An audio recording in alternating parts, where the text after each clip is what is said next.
Hello, and welcome to the fourth episode of the Speak for Yourself podcast. My name is Casey, and I am your host. And tonight we have a very special guest. I am thrilled to announce that we have Mr. Larry Sharpe. Uh, in my opinion, he's one of the great communicators and thought leaders and activists in the libertarian sphere.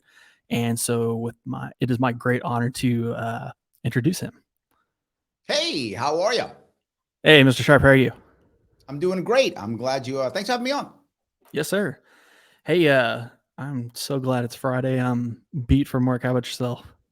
I'm not. I have to fly to Florida tomorrow morning. So yes, I doesn't. Yeah, I'm supporting 3 Libertarian candidates in Jacksonville, Florida.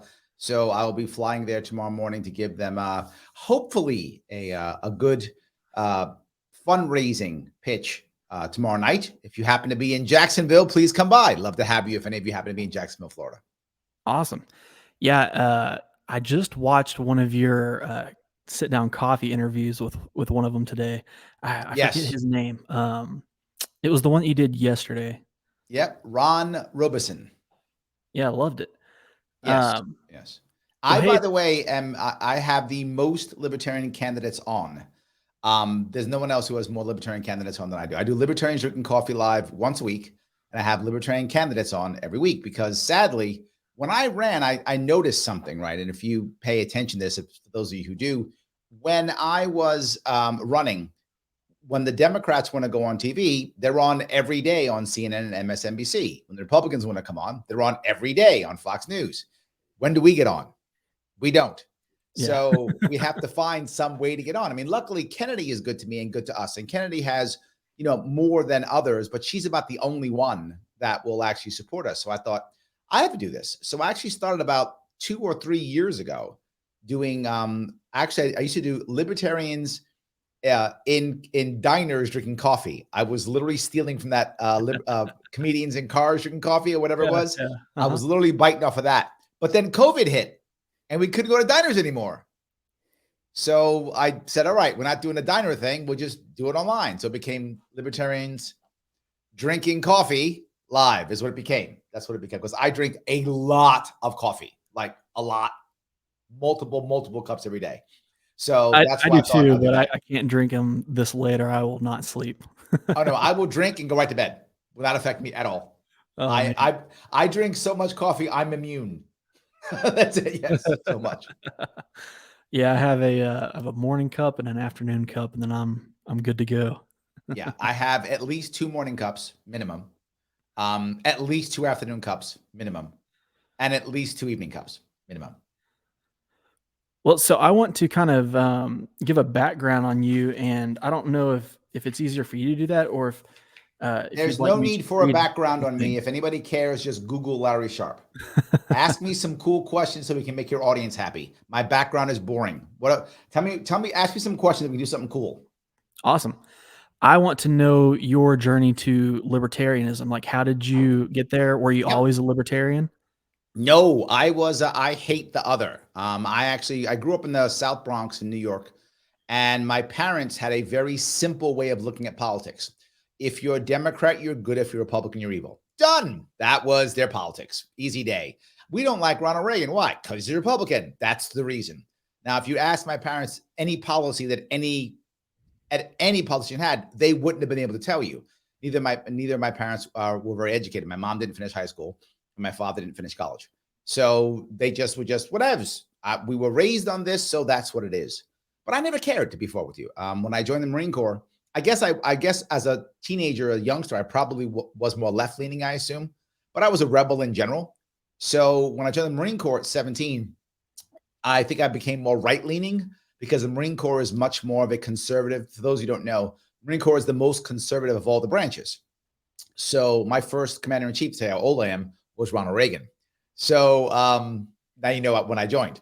So when I joined, Ronald Reagan was my first commander in chief, and I think I was more right leaning at that point. Most of my senior leadership was conservative males. I was on the ground side, and back in those days, women weren't on the ground side at all. Like women, I was surrounded by men in everything I did in Marine Corps, and all my leadership was male. So I think I was much more conservative then, I think. But then I thought I was a little bit upset. Like I knew the system didn't work, if that makes any sense. I knew the system didn't work. I saw how it beat up my mother. My mother was sadly, she was an addict, and eventually she was a convicted felon. And I saw the system just didn't work for her or anybody else, and I was really upset with the system in general. So I thought, Ross Perot was going to save us or whatever, right? I thought back in the 90s he was going to save us, and I thought Ralph Nader was going to save us all, right? He's going to save us. Again, I was as bad as my parents. I couldn't have told you any of their policies if you'd asked me. I still don't know any of Nader's policies. But what I knew is that they weren't the two-party system. That much I got, and I hated the two-party system. I thought it doesn't work. The Democrats supposed to help us and they're hurting us. Republicans supposed to help us and they're hurting us. Wait a minute, what's going on? So I didn't like either of them. And then I was kind of out of politics for a bit. I was, but not so much. Then Obama came, and I bought the hope and change. And I'm embarrassed to tell you, because it was not hope, nor was it change. But I totally bought it. When Obama came out in 2008, I was like, oh my God, okay, Jesus is here. We're good. Like, it's finally happened. He's going to save us now. Yay. These other people, they were all lying. But this guy, his whole thing's hope and change. He's going to be great. And I bought it. I did. And by 2010, I was like, my God, I have been fooled. I have been completely fooled. And I think what made me so angry about that is that was the first time that I actually felt betrayed, if that makes any sense. Sure. Like, prior to Obama, I didn't think they were going to win. I didn't think they would really change anything. I was just being angry. So I wasn't betrayed. But I bought the Obama thing. Like, I bought it, if that makes any sense. Yeah. And he didn't do anything good at all. He didn't help us at all. I was like, I felt betrayed. I was really upset about that. And I was ready to just leave politics at all. I was like, that's the end of it. I don't care. None of it works. Who cares? If he's not Jesus, nobody is. I was just done. And then I heard Gary Johnson speak in 2012. And I know people will say things like, well, it's got to be Ron Paul, or it's got to be Harry Brown, or, no, it has to be whoever you can hear at that time. For a lot of people, it was 2008, Ron Paul. I couldn't hear Ron Paul in 2008. Don't get me wrong. I love Ron Paul. I've opened for him more than once, but I could not hear him. I was not in the right headspace to hear Ron Paul in 2008. I was still, well, I guess the Democrats will do it or something, or whatever I was thinking, right? So yeah, I couldn't hear him, but I could hear Gary Johnson. And when he was talking, to be forward, people who know me will laugh, I thought he was a radical. And I am far more radical than Gary Johnson is now. But at that time, that's where my head was, right? That's what I could hear. That's what I could accept. And I thought, this Gary Johnson, wait a minute. So government isn't the answer for everything? What? Mind blown, right? So that's kind of where I was. And so I followed his campaign. I supported him whenever he came to New York. I went to all his events, and I was a big fan. I started to join the party. 2013, I think I officially joined the party in 2013, maybe in 2012. I don't remember. Maybe my local party. By 2014, I was all in. By 2014, I was all in. In fact, I was supporting our gubernatorial candidate at that time, who was a guy named Michael McDermott. He's since passed away, here in New York, and I was his driver. Like, I was driving for him. I was writing him checks. I was supporting. I was paying for his hotel. I was a business consultant, so I was making money. So I was writing my checks to the Libertarian Party. I helped. Please, not massively, but I did put a check towards Libertarian Party buying the building in Virginia. Right, I was doing that. I was down there writing checks for them. I was supporting the party, is what I was doing. And then 2016 came, and when 2016 came, I thought, you know what? Maybe I should step in the ring. And I thought, Gary Johnson's going to run again. He probably won't run after this, and the party's going to fall apart after he's done. Someone's got to be here after he's done. I should be that guy. I'm in. So I run for VP. I spent about 4 weeks running a local, Libertarian only campaign, trying to get the nomination for VP. I spent my own money. I get a team together. We go down there. We campaign, and I lost by 31 votes to Bill Weld. Not that I'm counting, Casey, okay? 31 votes. I'm counting, Casey. You're counting. I'm not counting. You're counting. That's not specific at all. Not specific at all, 31 votes. That's all. But no, who cares? I'm not bitter at all, 31 votes. Yeah. I'm not bitter in any way, shape, or form. So after I lost that, I was obviously upset, but it didn't matter, right? I cared about the party and movement. So it's a true story. After the election, I went upstairs to my hotel room, took a nap because I was exhausted. Then I came downstairs and ran the fundraiser for Gary Johnson and Bill Weld. We raised $130,000 that night. So I was on board still, and I supported Gary Johnson the whole time. I supported Bill Weld the whole time because they were running, and I really wanted them to do well. I had hopes. Again, I was excited. I thought, you know what? We're gonna get our 5%. And we're gonna, get the money or whatever was the cool thing of 2016. I forgot what it was, but I was all in. I was like, yes. I mean, literally, they would call me, and I would, show up and debate in his stead when he couldn't make it. I would show up on do TV spots for him, be like, Governor Johnson says this. Governor Johnson's been clear on everything. And Gary Johnson has always said blah, blah, blah, doing that stuff. And so I was all in. And after he lost, of course, I'm disappointed. But then 2018, I decided, you know what? Now's my time to actually run. So I run for governor in 2018. 2018, I raised $500,000. I get ballot access, party status for the Libertarian Party of New York State for the first time ever. I am excited. Life is good. We're rocking and rolling. We built a team out. 2020. This was the most money raised by any libertarian in New York ever. Correct. Is that correct? Yeah. Yes, it was. It actually was the largest, if I remember right, raised by any libertarian, with the exception of the president. Right, the non-presidential campaign, largest ever raised. Not non-presidential. Presidential's always raised 7 figures. Right, so I didn't beat that. But non-presidential, I'd raised the most, and I got the best New York State had ever gotten. I multiplied the last guy's votes by 6. And we had never had ballot access ever in New York State. First time we had it. So I was ready to go. And I was, moving forward. I had a team ready to go. And then 2 things happened that just devastated us. One is the presidential candidate didn't want my team. And I was like, I literally built you the best team Libertarian Party had to offer at that time. There was no better team at that time. And they were like, no, thanks. We got people. So my team fell apart. They went other places, did other things. And they're lost, and I couldn't get them all back. So when I ran again in 2022, I didn't have them, and I had to reboot from scratch. And it was the hardest one I ever had to do in 2022 because also in 2020, New York State decided to change all the rules and decide, oh, remember how we said you had ballot access? No, you don't. And I was about to ask that because you had to run as a write-in, correct? Correct. And so I basically... The New York State decided you don't have ballot access. And people go, well, Larry, why didn't you sue? We did. We went to court a total of 9 times, both federal and state, lost every time. I dropped almost 6 figures in legal fees trying to make this happen. I couldn't go any further. People were like, well, Larry, you should go further.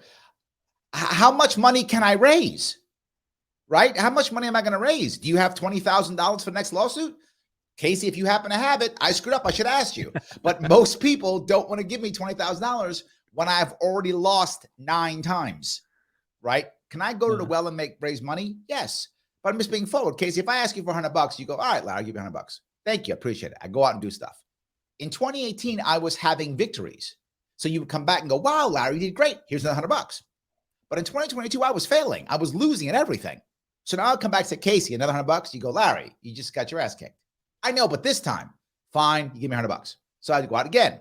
I get my ass kicked again. I come back to you, Casey, another $100. You go, dude, what are you doing? All right, I'll give you 50. You give me 50. I go out, get my ass kicked again. Then I come back and go, Casey, can I get another? And you go, Larry, no. I'm not going to throw any more good money after bad. And that was the problem I started having at the end of the campaign. I simply couldn't raise any money anymore. I'd had so many legal failures that people just didn't want to throw good money after bad anymore. And what they didn't realize is if I didn't win and get on the ballot and get ballot access, there's no 50-state ballot access for Libertarian Party in 2024.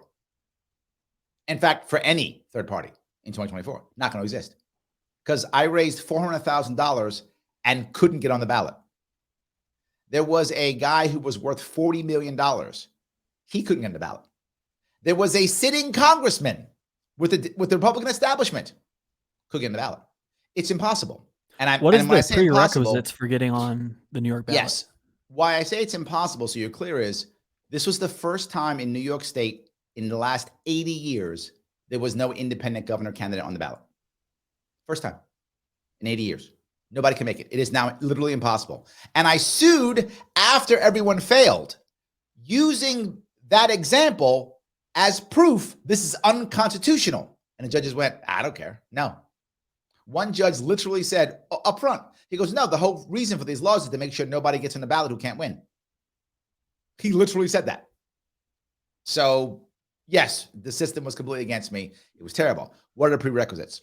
We have to get 45,000 valid signatures in 6 weeks during a season where in New York State, we still have snowstorms. Ooh. Under COVID lockdown rules. That's rough. No, it's not rough. It's impossible. Yeah. It is impossible. If you have $40 million of net worth, Casey, and you can't buy your way on, it's impossible. Right? Do you think that's by design? 100%. Do you know why? I was polling in 2021, December, before I had even announced at 6%. I was polling at 6% in New York State before I had announced. That's insane. Yeah. They knew that if I actually got on the ballot, I'd have pulled 10% of the vote.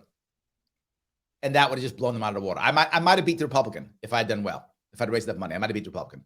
I mean, look, New York State is a deeply blue state. It is a deeply blue state. It is going, the Democrats going to win. We're 3-1 Democrat to Republican in my state. Republicans are leaving my state literally hundreds of thousands every year. And again, I want to say that literally in 1 month in last year, 6,000 New Yorkers changed their license from New York to Florida.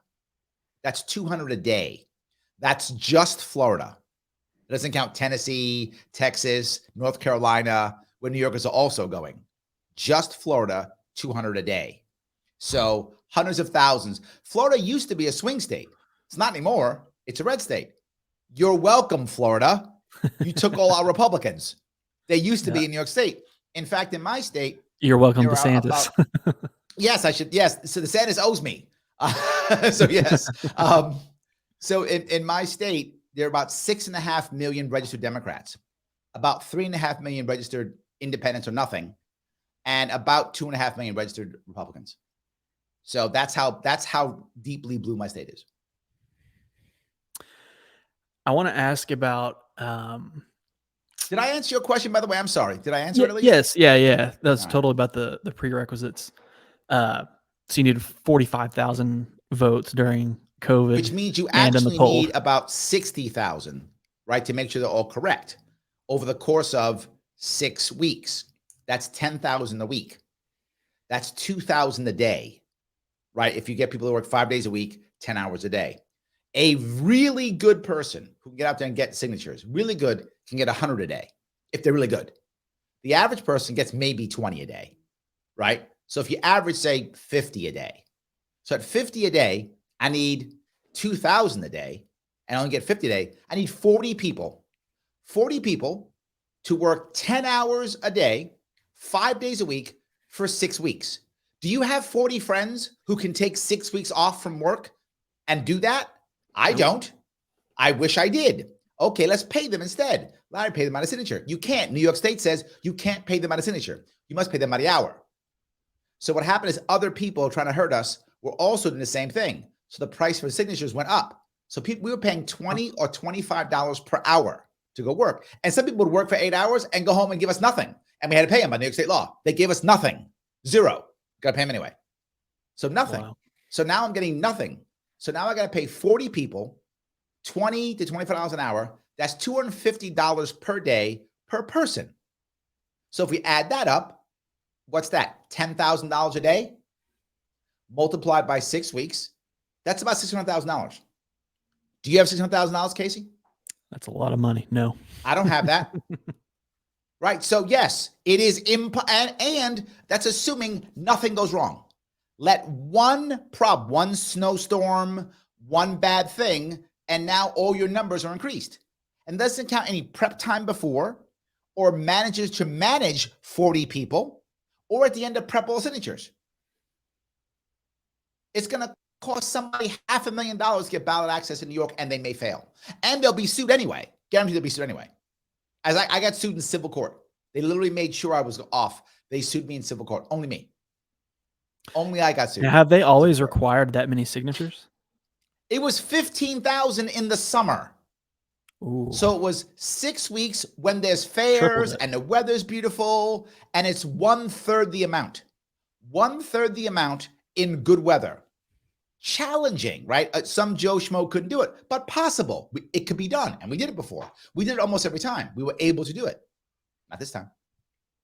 Under ideal conditions, do you do that the same as like you would ballot harvesting, for instance? Do you go to residential like apartment complexes and just knock on doors?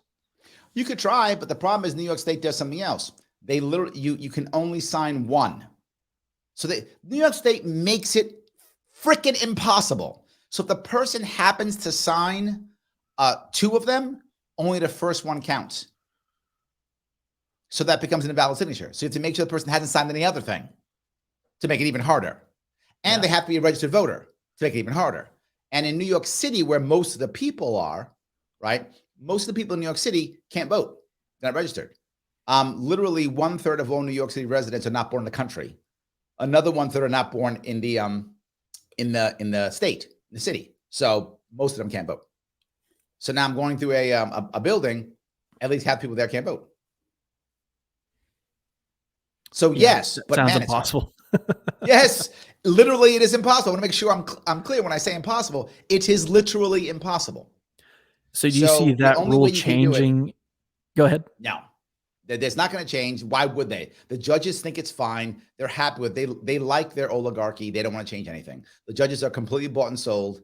New York State judges are an embarrassment. If you happen to be a New York State judge listening to this right now, you should be ashamed of yourself and your ilk. You should look in the mirror right now and say, wow, how terrible I am. You should then go online and do a public apology on what a piece of garbage you are and all your ilk, if you happen to be a New York State judge. If you're listening, I hope one of them is, and I hope they're pissed off at me because you pissed me off. So I hope you feel terrible. In any case, so no, I don't. However, I now know how to do it because I've been through every bad thing you could imagine. And I'm trying to raise $500,000 again by April of next year. If I'm able to do that, I will get ballot access for New York State for the Libertarian Party in 2024. But if I can't raise that kind of money, there's no chance. So assuming you do raise that amount of money, are you going to run again? Not 2024. 2024, I'm focusing on getting ballot access for a presidential candidate, whoever that person will be. Gotcha. What I've learned is you cannot gain ballot access and run a campaign in New York State. You can do one or the other. So I'm not running in 2024. I will be focusing on getting ballot access in 2024. Then if I get ballot access for the Libertarian Party in 2024, I might run again in 2026. I might. But then I would already have ballot access. I'd only be running a campaign. That I would do. But I'm not, if I don't get ballot access in 2024, I'm not running in 2026. I am not going to try to get ballot access and run a campaign. Not doing it. There's too many things going on. And then the problem is, last year I spent over $300,000 just on ballot access. How can I run a campaign? I had no money. I had no money. Yeah. So I'll never do it again. So if I have ballot access, I'll raise the money and I'll run a campaign. Otherwise, I'm not doing that again. It's insane. So you brought up the great exodus from blue states, particularly I think it's New York and California. Yep. So I want to ask you, how do you feel about kind of ceding ground to these guys? I don't know what that means. Well, so if you have what does ceding ground to these guys mean? I don't know what that means. Right. So if you have Republicans, moderates, libertarians leaving blue states in favor of red states for liberty purposes, is what I'm assuming, or more freedom. Do you agree with them leaving, or do you think that? How am I going to judge somebody who can no longer pay their mortgage? Sure. How am I going to judge somebody whose kids are in schools that they can't stand and they don't have the time or the money to homeschool them? I had to pull my kid out of school and I homeschooled my kid. Luckily, I was in a financial situation to where I could do that. Most people aren't. I'm going to judge them. Do I want them to stay and fight? Of course I do. I'm stupid enough to do so. I'm still in New York. I'm in Queens right now. Right. So Yeah. I'm still in New York. So I'm still fighting. But I can't be mad at someone who's decided they just can't take it anymore. I wish it wasn't so. Who I'm angry at is not the people leaving. I'm angry at the people who keep voting the same way. Even when I showed them the way. The amount of people who said, Larry, I love you, but I can't vote for you because you can't win. Every one of those people I want to slap. Because if they had just supported me, why this matters. This is something that your audience should hear. My governor, Kathy Hochul, who is a terrible governor, in her inaugural address, she used my talking points. I'm not joking or exaggerating. She used them word for word. Her team must have read my website and wrote a speech. Now, is she going to actually do any of it? No, it doesn't matter. She literally said my talking points, which means I had influence. I had impact. She wants to get people who think the way I think to be pacified because there's a significant number of New Yorkers who feel that way. And she knows that. So it's her team. So what if these people instead of going, I can't vote for you, you can't win, what would you get? You got the same shitty state you had years ago. Your vote was thrown in the garbage. You got nothing for your vote. Nothing. But if you instead have voted for me, imagine if I had gotten 6, 7, 8%. She would have to listen to stuff I'm talking about. She have to pay attention. The press would have to pay attention. They don't now. They ignore me. Why? Because they can. Because you people in New York decided, I can't vote for you, Larry, because you can't win. Good. Now pack your shit and buy your U-Haul and leave. That's your fault. Look in the mirror. That's your fault. My kids are screwed. That's your fault. You could have voted for me. You didn't. You could have supported me. You didn't. Well, Larry, my job sucks. That's your fault. You could have voted for me. My business is shut down. Your fault. I gave you an option. You didn't want it. Don't be mad at me now. Now, I'm not mad at them either for leaving. I get it. Didn't work out. I couldn't do what I said I tried to do. You got to leave. But please don't be mad at me because your stupid vote screwed you over. It wasn't my fault. Yeah. Clearly, it's been an uphill battle being a libertarian in a blue state. Yes. Clearly. Yes. Can you tell me some of the things that you've learned along the way, but that you've like what's worked and what hasn't worked? Does that make sense? This could be 6 hours. Yeah. I've made every mistake that you could make, right? I've made them all. And I've also learned, which is the one advantage, right? The reason why I think the Libertarian Party is going to be doing better in the future is not because we've had more successes. We haven't. In fact, we've gotten our ass kicked pretty badly the last couple of years. But it's that the people are actually staying. If you go back to the early Gary Johnsons, 2012, 2014, 2016, every time somebody ran and lost, they left. We never saw them again, never came back. Now they're staying, which means they're learning and then teaching and then moving forward, right? That wasn't happening before. Now it is. We're finally learning from our mistakes, not just walking away. So I think we are going to be doing better. So your question being, what did I learn? Many things. The first thing is you really want to focus your time on people who are disengaged or aren't voting. That's the number one thing you want to focus your time on, right? You want to be able to speak to the left and the right. That's important too. Don't speak to one, speak to both. But you're looking for people who lean left or lean right who are in some way disengaged, right? The person who's a Democrat or Republican is not going to vote for you. They will tell you they're going to vote for you. They won't. Because when they walk into that booth, they're going to still be thinking, but the other guy might win. And they're going to vote the same way they voted before. Now, that's not true for all of them, but the percentage is small. So maybe if 3 people tell you, I'm a Democrat, I'm going to vote for you, one will. Same Republicans, maybe one will. It's fine. You should still talk to them. I want you to. You need every vote you can get. But you've got to focus on people who are either angry or pissed off or disengaged or don't vote or are independent, any of those types. And the number one thing you must do is not educate them. That's stupid. Don't do that. They don't be educated. It's give them hope because they have none. So give them hope. Now, if that means education is a way of giving them hope, then educate them. But the goal is not education. Education may be the means, if you feel it's appropriate for the individual audience you have. So please educate if you want to, but you educate to give them hope. The goal is hope. If they have hope, they will be re-engaged. If they're re-engaged, then they will show up for you. The Democrat or Republican who votes all the time, they always go vote. So when they get into that booth, they're going to decide, well, I'll go back to my old ways. The person who's disengaged doesn't vote. If they get up off their couch and don't watch Netflix and show up at that voting booth, they're doing it for you. They're going to vote for you. Does that make sense? Yeah. So focus on those people, and the goal is giving them hope. However you do that, you decide on your own audience. Again, it may be education. I'm not against education.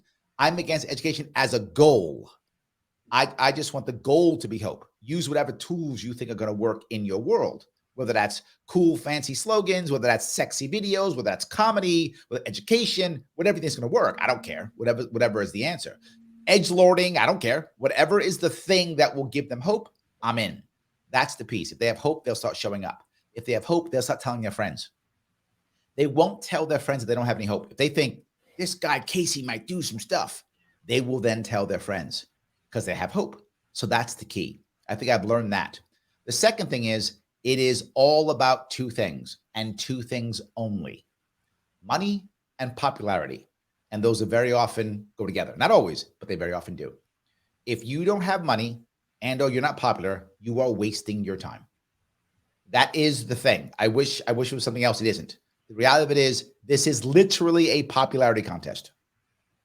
It is not a purity contest or a policy contest. It is literally a popularity contest. Now, how do I get popular? Well, you got to go on TV. You got to be in the polls. Yes, that's all money. Everything is pay to play. And people don't realize this. Everything is pay to play.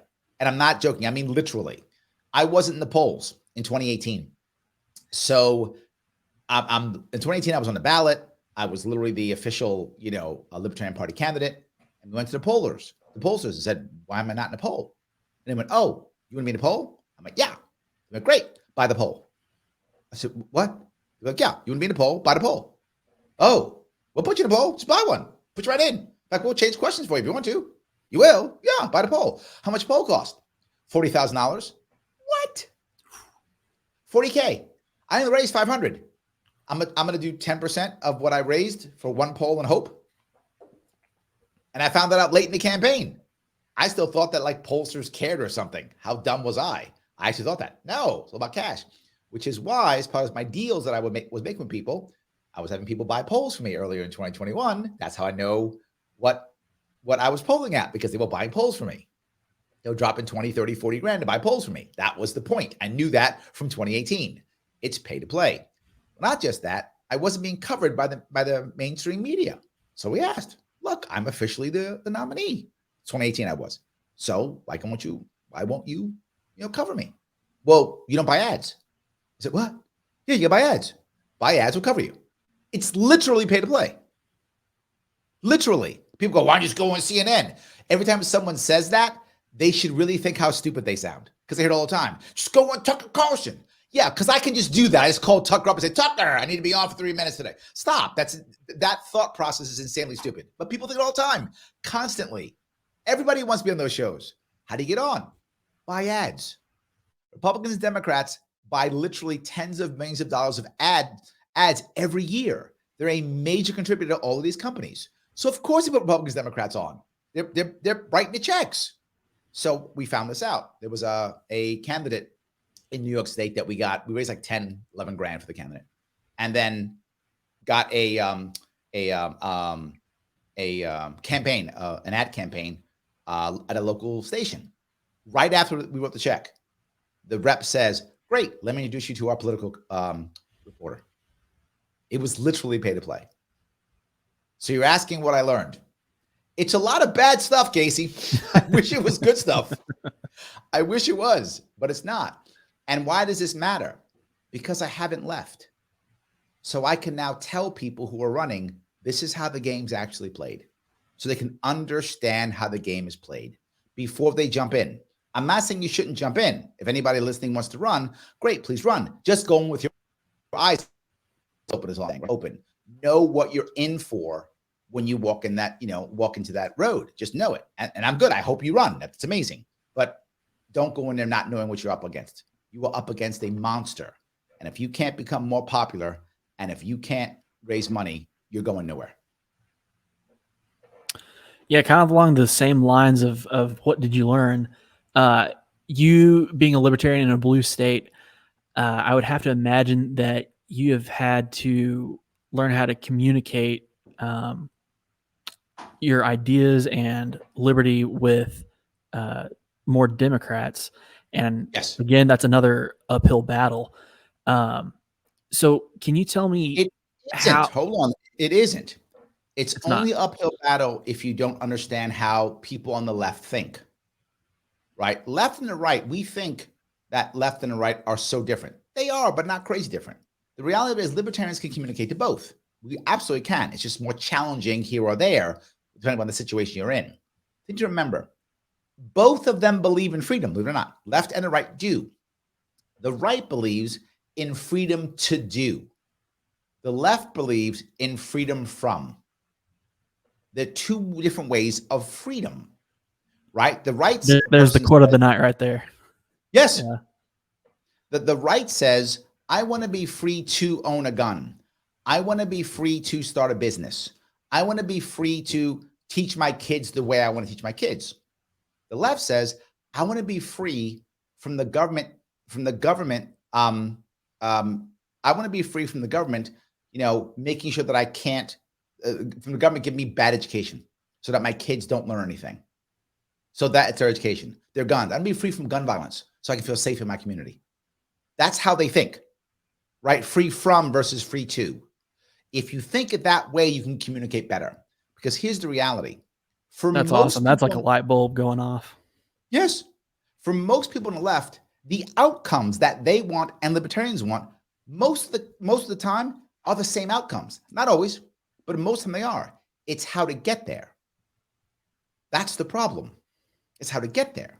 Most people on the left don't trust the individual to get there. They think someone of credentialed status has to help us get there, right? So while a libertarian wants a good education, so someone who's on the left, we both want that. That's the same thing. The libertarian says, give me the opportunity to teach my kids the way I want. Someone on the left says, yeah, but you won't know better. We need someone like a good teacher to do so. We need people who are credentialed to give us a good education. That's what they believe. Doesn't make them evil, but that's how where their head is. That's why they're on the left. If that makes any sense. Yeah. So if you can find a way to first talk about where you want to go, then the person on the left goes, okay, we can talk. But if you start with things like school choice, they shut you right down. Because what they hear when you say school choice is you want the wealthy to get the best schools. That's what they hear. Now, you and I know that's not what I said, but that is what they hear. So I have to start with, hey, don't we want good education for our kids? And they go, yeah. Now we start talking. Is the best answer private school? Is the government doing a good job with schools? No, it's not doing a good job. A Democrat will tell you that. They know it. Then they'll go, well, it's funding. And I go, do you know how much we're putting money into education? We're putting a lot in. Really? Yeah. You know, administrators getting all the money. Administrators? Yeah, they don't even talk to your kids. Huh, that's terrible. Now what are we talking about? Giving teachers more freedom, giving kids more freedom. Wouldn't it be good if you could put your kid in a school that you wanted? Well, yeah, it'd be better. Maybe one without administrators. They said going, yeah, that's how you talk to the left. You start with the end game and then back your way out. Never use any phrases like school choice or privatization. Never use any of those phrases. The second you use those phrases, the left will shut you down. They will not hear you.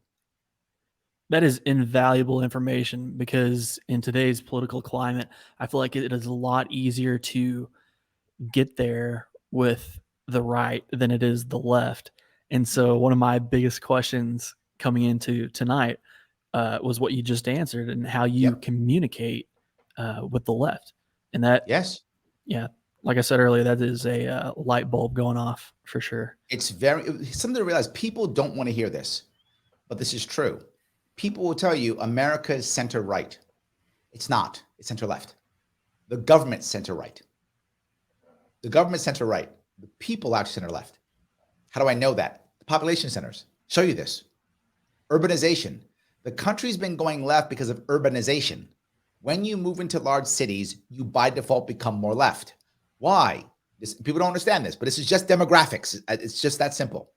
If you live in a city like I do, I live in New York City, right? Most dense and largest city that we have in the entire country. You move into a city, now you have people who live in the same area, same building, same square miles, same house sometimes. Different religion, different background, different language, different culture, different everything. There's no universal culture to create the regular rules of our society. So we don't have that. So now what do? You beg for a referee, right? So who's referee? Government.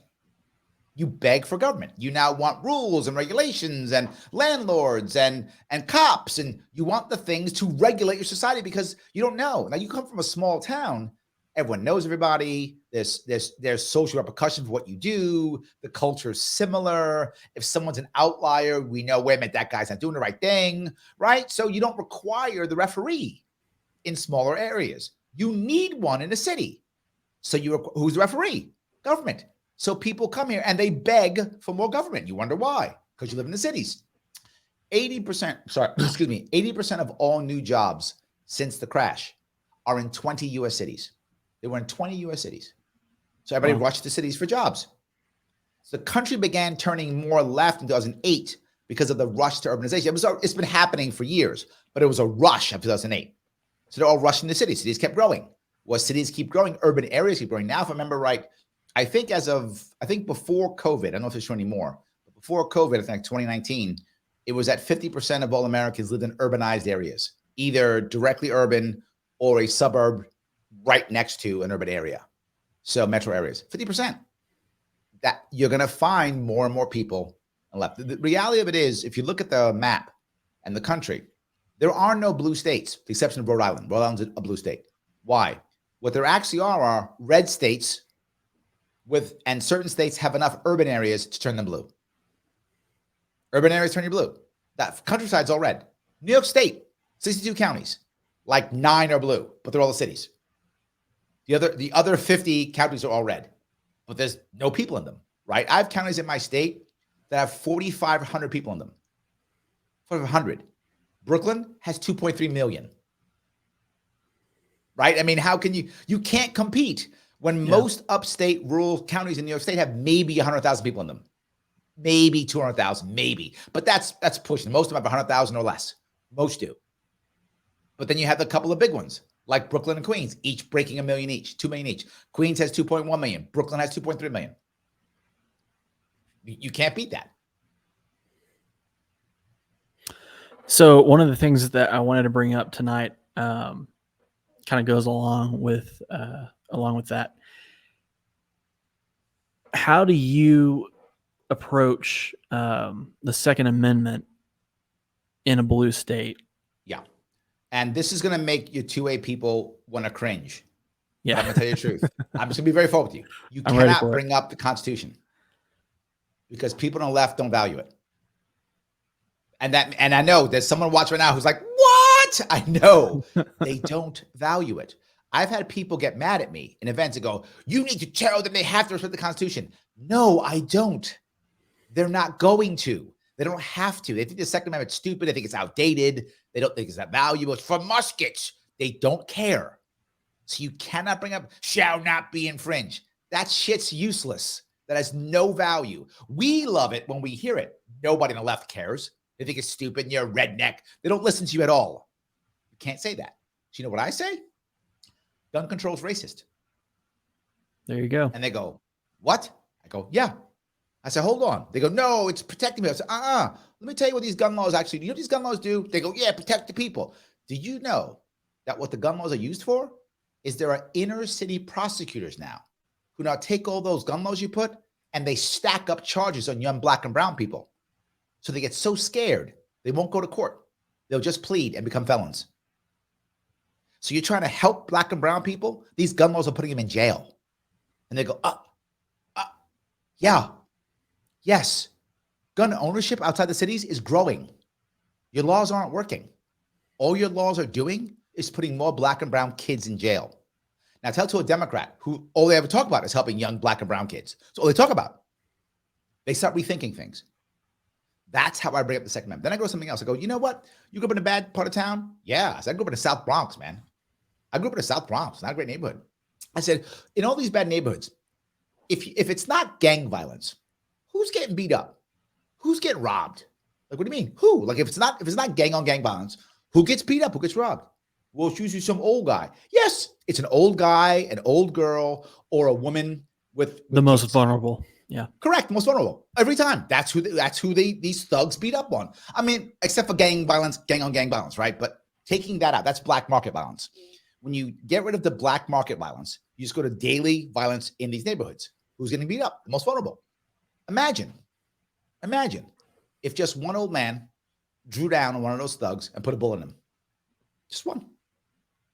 They go, what? Changes everything.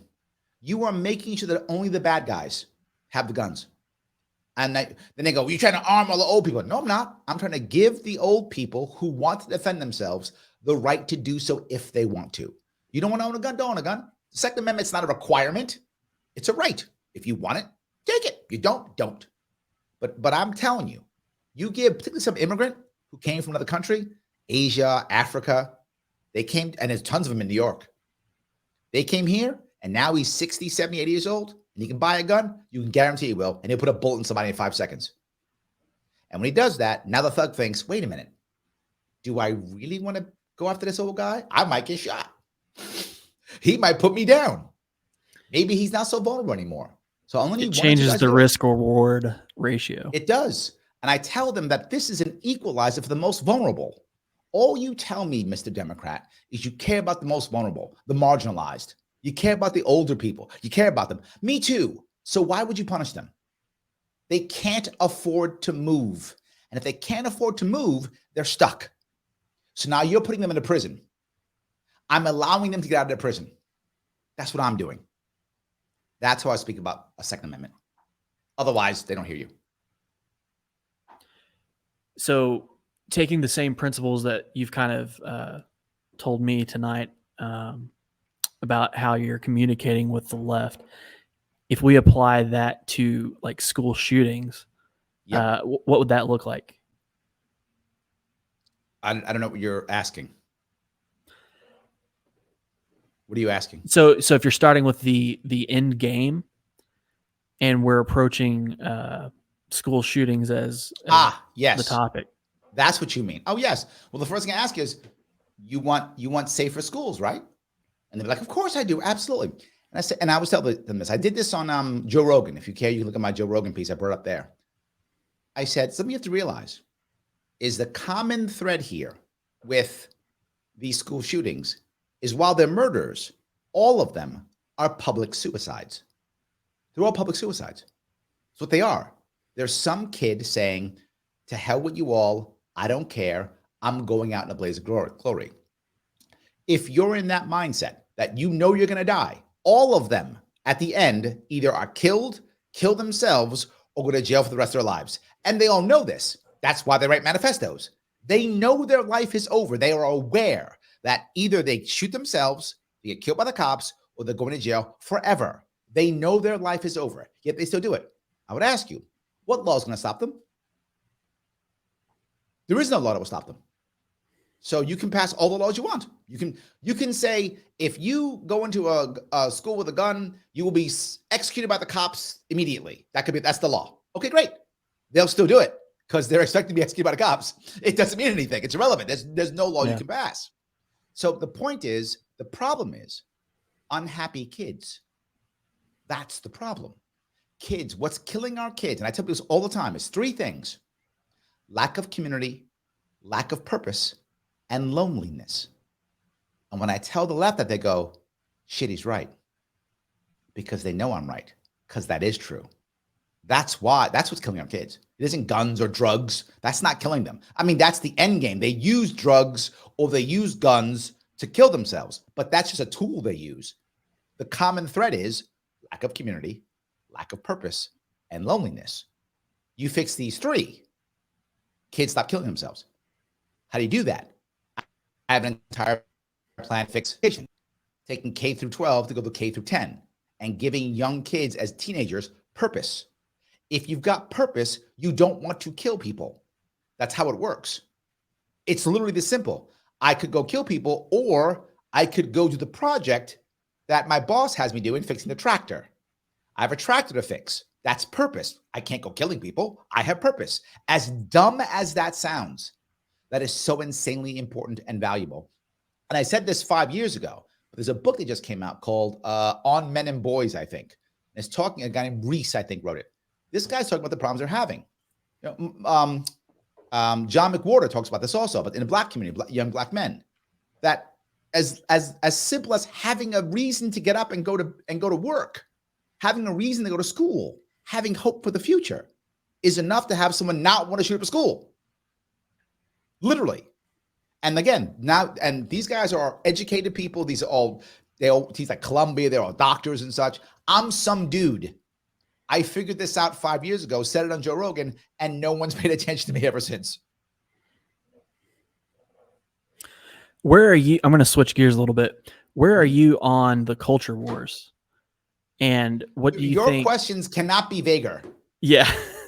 Your questions cannot be vaguer. Okay, let me be more specific. What do you think the See, as a politician, I've learned this.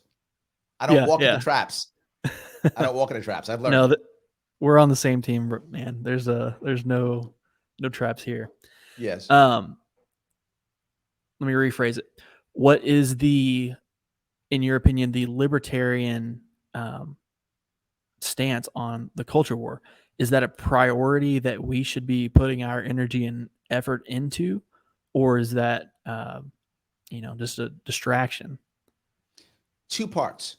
Yes to both. It is absolutely a distraction and one we have to deal with.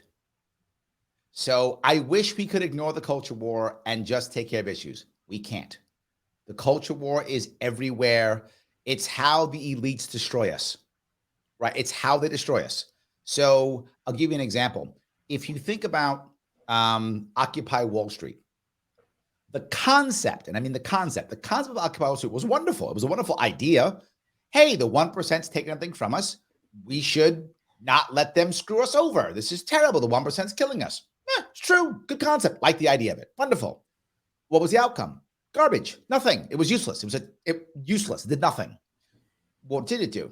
Well, they were like, we're mad. The 1%'s hurting us. Let's do something about it. And they were right. We were using the Fed to lower interest rates. We were making everything cheap. The wealthy were taking more of our money. They were right. A lot of what they were saying. And this is what you got to realize, again, with the left and the right. When it comes to what's wrong with America, the left is correct. When it comes to what's right with America, the right is correct. That's the reality. The right will always tell you what's right with America, and they're correct. The left says what's wrong with America, and they're correct. They're both right. The problem is the right doesn't want to do anything about it, and the left's ideas are garbage, which is why I say the Democrats are the party of bad ideas, Republicans are the party of no ideas, right? That's how it works. So with that in mind, Occupy Wall Street, wonderful concept. But then what did the very savvy elites do? Oh, you want us to change the system to where the elites don't control everything? No, we like controlling everything. We like dominating the government system. We like dominating all the institutions. We like dominating everything. So how about this? We will send our executives through sensitivity training. How about that? And they went, yay, we won. And they went off. And the executives went, phew. Oh, so, okay, we got to like call people like he or they or something and we get to keep all our money? Yes. Yeah. Change pronouns. Keep all your money. They're like, deal. Okay. So I got to call you they versus he. Yes. I have to keep all my money and power. Yes. Done and done. That's what happened. So the culture war distracts us from reality. It just does. The culture war makes sure that you have to believe what your side believes, even if it makes no sense. So if your side believes that war in Ukraine is right, then you believe that because your side believes that. If your side believes war in Ukraine is wrong, you believe that because your side believes that. You don't know what's happening in Ukraine. You don't even know why it happened. You have no idea. You don't care. Your side tells you what to believe. You believe. Why? Because culturally, they are your team. And that happens constantly. Should we want to raise taxes or lower taxes? You have no idea what the actual rules or laws are. All you know is your side has told you one of them is correct. You believe that thing because they're your cultural team. So the culture wars are absolutely valuable but they're distraction. So both, we have to deal with them, but they're distraction. Does that make sense? Yeah, and I honestly think that the culture war has been waking more people up than anything else. Even more, maybe even more than COVID. I think they're linked. Yeah, sure. I think they're linked because what the COVID lockdowns did, and I hated the COVID lockdowns. They were terrible, horrible idea. And we as a movement really screwed up not jumping on board. That was our chance, and we dropped the ball. I wish we could. Very disappointing. Yeah, and part of it was because of social media, right? Part of it was their fault because the second I started talking about COVID lockdowns, I got shadow banned horribly. Like I was talking about it, and I went from my viewership dropped by, I'm not joking, 85 to 90% almost overnight. Whew. Just crushed. I used to stream on one thing, like just on Facebook, just on YouTube. Now I stream on 8, and I share to 10 more platforms to get the same number of views. So I need 18 platforms compared to 1 to get the same amount of views. That's how horrible I was shadow banned. So I physically couldn't do anything more. Social media was all I had, and regular media would never talk to us. So we didn't do a good job of that. I wish we could have done better. It was tough. But the glory of the lockdowns, the one good thing is that people started realizing, wait a minute, what's happening in my school? What's happening at my local level? Who's telling me what to do? And that made people think. But again, the culture war changed. In New York City, this is true. In New York City, while we were being locked down, locked into our homes, can't go out, at 7 o'clock, we would get outside. I wouldn't, but New Yorkers would. And we clap for the government workers. 7 o'clock every day. That's some next level Stockholm syndrome. Like that's next level Stockholm syndrome, right? That's not regular Stockholm syndrome. That's like Stockholm syndrome. I'm clapping for my jailers. Yeah. Oh my God, jailers. Thank you for keeping me locked up. So we also saw people do that. And we saw people say, why do I have to go on my phone or my computer every morning to see if I can go to work? See if I can pay my bills? To see if my kid can go to school? Huh. So I think both. The lockdowns were linked to it. Yes. I think COVID was the biggest white pill and the biggest black pill that I might ever see. Obviously, it was black pilling because everything that went on, but it woke a lot of people up. And I don't know that anything's done that since, Yeah, I think it really, look, as much as I hate it, I'm looking for the silver lining in the cloud. And that's the silver lining in the cloud. I agree. Yeah. I want to bring up the Mises Caucus because I don't know your opinion on that takeover of LP National. Okay, can you go a bit broader if you don't mind? I'm teasing you. What are you asking? Okay. How do you feel about their approach to libertarianism and communicating libertarianism to everybody else? And it seems to me like they're a little more edgy. They are. I agreed. And I identify a little bit more with that. I think there's a little more energy behind it. And that was my point, right? The reality of it is the Mises Caucus is a symptom. It's a symptom of us failing so often, producing mediocre candidates, producing mediocre results for years, and people not having energy. You're right. What the Mises Caucus did was it infused energy into the LP. Was some of it negative? Absolutely. In fact, a big chunk of it was, no doubt. But when you've been losing for 50 years and the establishment's like, well, let's just keep doing the same shit. People are like, I'll take anything that isn't this milquetoast garbage. And people did. And they rushed as fast as they could towards it. That's why the takeover worked. And people can be mad at it all day long. Well, it's bad. Well, here's what the anti-Mises people did. They whined and cried instead of counter-organizing. And they got mad at me for supporting the Mises Caucus. The Mises Caucus said, Larry, can you help advise us? I said, what are you doing? They went, we're organizing. I said, yes. Yes, you're organizing? I'm in. No one else is. So I'm in. Now you might go, well, other people were organizing. They never asked for my help. National had been ignoring me for literally years, just years. National was mad at me since I fought against Bill Weld, that 31 vote thing. They've been mad at me since then. So they've never liked me. So I didn't care. They didn't want me to help. Okay, don't help. They didn't ask me to come raise any amount of money. Nothing. Once Gary Johnson was done, they stopped calling me. Okay, don't call me anymore. I don't care. I'll just go do my own thing. Mises Caucus asked me for help. Of course. And then when the Pragmatic Caucus, when there was a Pragmatic Caucus, I went to them. I said, you want my help too? They went, no, Larry, we don't like you anymore. I said, why? Well, because you're part of Mises. I said, I'm not part of Mises. I'm helping them. I'm an advisory committee. I'll help you too. Well, we don't like you anymore because of that. Oh, so guilt by association? Okay, bye. Good luck. And they went away. So it's weird how the people who asked for my help did well and people who didn't went away. Kind of weird. But anyway, my point being, it's a symptom. And people got mad and they packed up and left. And I told them, don't leave, stay. But the Mises Caucus is in charge. Yes, but there's no place else to go. If you don't like the Mises Caucus, then counter-organize. Right? Counter-organize. Bring the right people in and retake over. But they don't want to do that. They want to cry and whine. And it's the wrong answer. And if you're listening now and you're mad because I said that, too bad. Counter-organize. If you don't like the Mises Caucus, counter-organize. Bring more people in. Take it back. And the worst part is, it's not like the Mises Caucus had some kind of secret mission. I mean, they literally telegraphed everything they were doing.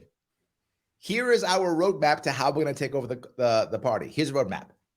And they couldn't be stopped. That's on you. That's all I'm saying. That's on you. The Libertarian Party, as broken as it is, and it's been broken for decades, is still the best that we have. I was asked in 2017, 2018, maybe 2018, about the Libertarian Party. And I said, literally, my words were, it is a dumpster fire on wheels. This was 2018. I said, but without it, we're walking. So I stay on it. I keep putting out fires. There's nothing better. If you show me something better, I'm open. There's nothing better. People say, I'm going to go off and start my own party. No, you're not. No, you're not. That's just you talking trash. I'm going to support these candidates. No, you're not. You're not, because ballot access is impossible. So no, you're not. The system is set up for you not to do it. You're not. I could do it as a libertarian. You can't do this, some guy. Stop. You're fooling yourself. You're coming back. So instead of trying to pretend like you're not going to come back, just come back. Come back and let's fix this thing. You don't like it? Let's fix it. There's something, I'll give you my personal story. 2017, I was on the LNC. I was part of the Libertarian Party National. I was on the LNC. The current, at that time, vice chair was a guy named Arvind Vohra. Arvind Vohra decided to say publicly, as the vice chair of the party, that every veteran is a murderer. And when he said that, and people said, whoa, what's going on? He doubled down. Yes, every veteran is a murderer. Now, I'm a veteran. Many of the people in our party are veterans. Many are, particularly Marines. We have a lot of Marines in our party. I'm a Marine, a lot of Marines in our party. Again, because most people who are veterans, we joined the service because we believed we were fighting for liberty. We thought that. We were wrong, but we thought that. And when we left, we realized this isn't working. And the Libertarian Party goes, hey, you want to fight for liberty? Come here. We'll do it. And we go, great. That was my whole plan in the first place. So awesome. Now I'm here. So good. So I didn't go public. I reached to him separately. And I said, hey, man, do you really mean this? Can you clarify in some way? And he said, no, that's what it is. I'm saying it. And my problem wasn't that he thought that. As a libertarian, you can have that view. You can. I disagree. I think it's wrong, and I'll tell you so, but you can have that view. You can't have that view as the vice chair of the Libertarian Party when a mass amount of our constituency is veterans. That is unacceptable as the vice chair. So then I asked him, I said, dude, can you do something? Can you make an apology? Can you say you shouldn't have said out loud? Whatever, anything. Nope, double, triple down. Then I said, I tried logic. I said, okay, so look, not everyone murders. He goes, great, then all accessories to murder. I was like, wow. So then I literally said it publicly. I publicly then said, after talking privately, the vice chair has to do one of two things. He can retain this opinion if he wants to, but he must step down as the vice chair. Or He needs to apologize. I said, chair. He said, go to hell. I'm not doing either. So then I moved to remove him. And when I did move to remove him, we had an actual vote. And it was a tie. You know who broke that tie? Him? Nick Sarwark. He was chair. Yeah, of course. Broke the tie. And he kept Arvin Vohra as the vice chair.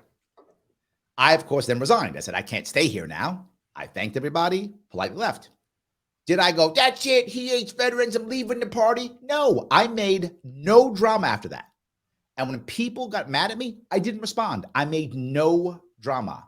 I just went off, did my own thing in the Libertarian Party. I ran for governor as a Libertarian. I stayed in the party. One other thing, though. I found somebody to replace him. Do you know who the vice chair after Arvin Vohra was? Were you around at that time? No, sir, I was not. It was Alex Merced. Alex Merced is from New York. You know who found him? I did. I went and found Alex Merced. I counter-organized. I practiced what I preached. I didn't want him as my vice chair. So I went and found Alex Merced. I supported him, backed him, and he won the election and beat Arvin Vohra for vice chair. So I didn't just leave the party and get mad. I said, I don't like this vice chair. I'm changing him. I then did something to change the vice chair. That's what I did. I then supported someone against Nick Sarwark. I lost that one. I couldn't beat Nick Sarwark. He was too powerful. I couldn't beat him, but I could beat the vice chair. So did that one. And when I couldn't beat Nick Sarwark, I didn't leave the party. I said, okay, I couldn't beat him. He's too powerful. I can't beat him. And I walked on and I just did my own thing. I couldn't beat him. Okay. I didn't take my football and go home. This is still the best opportunity to change our nation, as bad as it is. And for those people who got mad because Mises said mean things, I was literally publicly called a murderer by the vice chair. To my face and publicly called a murderer by the vice chair. And I'm still here. I got rid of him, but I'm still here. So people get mad. They said bad things. Did someone call you a murderer publicly? Did someone insult all of your brothers from your Marine Corps or from your Army and Navy days? No. So no excuse. This is the place to be. Let's keep going. So with that said, are you optimistic about the party now that Mises has taken over? I don't know. We'll figure it out. I mean, I don't know. I mean, they're organized. That's a good thing, right? They're organized. They're trying to do stuff. That's a good thing. We'll see. I don't, to be forward, some of the messaging is messaging I wouldn't use, but it doesn't mean it's wrong. I don't know if it is. We'll find out, right? New Hampshire's been very aggressive on its messaging. You know what? We'll figure out next year. Did the party in New Hampshire grow or not? If it didn't grow, they screwed up. Stupid. Don't do it. Stop. If it grows, all right. New Hampshire people like that crap. It's fine. Would never work in New York. That shit would never work in New York. New York is far too blue for the New Hampshire message. Never going to work in New York. But I don't know. Maybe New Hampshire is different. I don't know. We'll find out. They are getting a lot of exposure because of that messaging. And that's pretty undeniable. I don't care about exposure. I care about growth. Sure. Right? If exposure equals growth, I'm good. If exposure equals, shrinkage, I'm not good. That's all I care about. To be forward with you. I mean, you're asking my opinion, I'm giving it to you. If New Hampshire is growing and it's working, fine, I don't care. If it's not, then it's wrong, they should stop. So what do you think the party's priorities should be moving forward post-COVID and going into 2024? Are we trying to win small elections here and there? Are we trying to wake people up with the messaging? Here you got to remember what's the priorities? I have a view that some people disagree with. And my view is the Libertarian Party is different from the Libertarian movement. The movement is all-encompassing. You don't have to care about the party, and you can still be all about liberty, right? And you can not care about the party at all. You can be totally about liberty and not care about the party in the least bit. It's fine. I don't mind. We need activists. We need people doing things that are liberty. We need them. Please, if you're listening, you hate the party, keep doing what you're doing. We need you. The movement doesn't need the party. I think the movement's stronger with the party. But if the party went away tomorrow, the movement would still exist. The reverse is not true. The party needs the movement. Without the movement, the party's nothing. So there is a dependency the party has on the movement. If that makes any sense. I focus on the party. The party's job is to run candidates and try to win. That's the party's job. That isn't the movement's job. If that makes any sense. So since I focus on the party, I am all about running candidates and trying to win or make impact. Now, what does that mean? We're going to run for president and win? No. Top of the ticket versus bottom of the ticket. We are not, we might, but the odds are against us winning big seats. I'm okay with that. I accept it as true. I didn't think I was going to win the governorship. Of course, I hoped I would. I mean, you never know, right? People win the lottery. Could happen. But of course, I didn't think I was going to win. I was hoping. The top of the ticket's goal is twofold. Number one, top of the ticket has the best chance for press. Well, the bottom ticket has the least chance for press. Top ticket has the best chance to raise lots of money. Bottom ticket has the least chance to raise lots of money. But the reverse is true on one other part, which is the chance for victory. The best chance for victory is bottom ticket. Top ticket has the least chance of victory, right? So the top of the ticket should be doing what it can to gain that press and gain that money and then support the bottom of the ticket so it can actually win. Now, I did that. When I ran for governor, I got ballot access, which is the local can't run without me winning ballot access. But not just that, people across the state knew who I was and the press knew who I was. So in 2019, after my election in 2018, I then crossed the state again and across New York State, supporting local candidates. People don't know this. We had 107 libertarians win in 2019. 107. We went from 0 libertarians to 107. That is a massive increase in 1 year. That's Why? awesome. Because I won ballot access, and then I physically, I went to these places, and I would show up, and the press would show up because they knew me. They would show up. And I wouldn't go, Larry Sharpe's awesome. I'd go, Casey's running. Casey's running for local city council. He's amazing. Here's what he's talking about. And I would just promote Casey, raise money for Casey, make stuff happen, and Casey then can win. So I would use the money that I could raise and the press I get to support a local candidate. That's what we should all be doing. I will focus on the party, should be top of the ticket, getting as much money and press so they can right after support bottom of the ticket and win. We are only going to change this country from the bottom up. But we need top to gain the popularity and money that I talked about earlier, right? Remember, popularity and money is number one. The top of the ticket gains that and then gives it to the bottom of the ticket so they can actually win. That's awesome. Seems like you could support the bottom of the ticket and then use the press from the top of the ticket to wake people up at the same time. Absolutely. I've done absolutely 100%, right? I mean, I can't think of any libertarian candidate who's been on Dave Rubin, Glenn Beck, and Joe Rogan other than me. I don't think any. I can think of one. I mean, activists show up, but I not can think candidates. of Dave Smith, but I don't know if he was on. He's not a candidate. Rubin. That's true. He's not a candidate. No, I said candidate. Okay. Activists going all the time. Yeah. I said candidate. Candidates don't go. I'm the only one. So, what advice do you have for newer libertarians that are ready to pick up the torch, so to speak? Think about not what you think is needed. Think about what you are excited to do, because donor burnout, activist burnout, candidate burnout is real. Don't think the party needs this, so I'm going to do it. That's a terrible idea. Think what will excite you, what will get you motivated to get up and go and do that. Don't go, well, if they needed somebody to run for governor, so I run for governor. Terrible idea. Don't do that. Stupid. Don't do it. Say, I really want to run for governor. I'm excited about run for governor. Do what you are excited about, what you want to do. Do not do what the party says or you think the party needs. All garbage, totally wrong.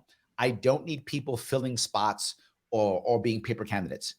I need you doing what you're excited about, what you want to do, because you'll do it well and you'll do it better and you'll keep doing it when the system will be against you, because the system will be against you. And if you're not excited about it, you're going to quit. I don't want you to quit. I want you to keep going. So only run for offices that motivate you and you're excited about. Only take on jobs and volunteer positions that you're excited and you want. When someone goes, I need you, if you're not excited, tell them no. I'm not joking. I'm leaving them in a lurch. You will anyway, because you're going to volunteer for it. You're going to suck at it or not show up and piss everybody off. Don't do it unless you're excited. If you want to do it, you're excited to do it. Otherwise, do not do it. Telling somebody no up front is way better than screwing them over 3 months later. Gotcha. Well, Mr. Sharpe, you've said a lot of wise things tonight, and I'm going to definitely have to re-listen to this so I can pick up on everything again. I appreciate you coming on. Do you want to plug anything? You can Google Larry Sharpe, watch my show, The Sharpe Way Show. Head to my Facebook, YouTube, Twitter. I'm on all the interweb things. Please watch my stuff. It's exciting and interesting. And like and subscribe to all my stuff. It does matter. Every like, every subscribe, every share, every one of those matters. It's how I get past all the algorithms. Yep. Everybody go like and share and subscribe to all of Larry Sharpe's media and all of the Speak for Yourself media. All right, Larry, appreciate it you coming on, and we'll see you next time. Have a good night. Thank you.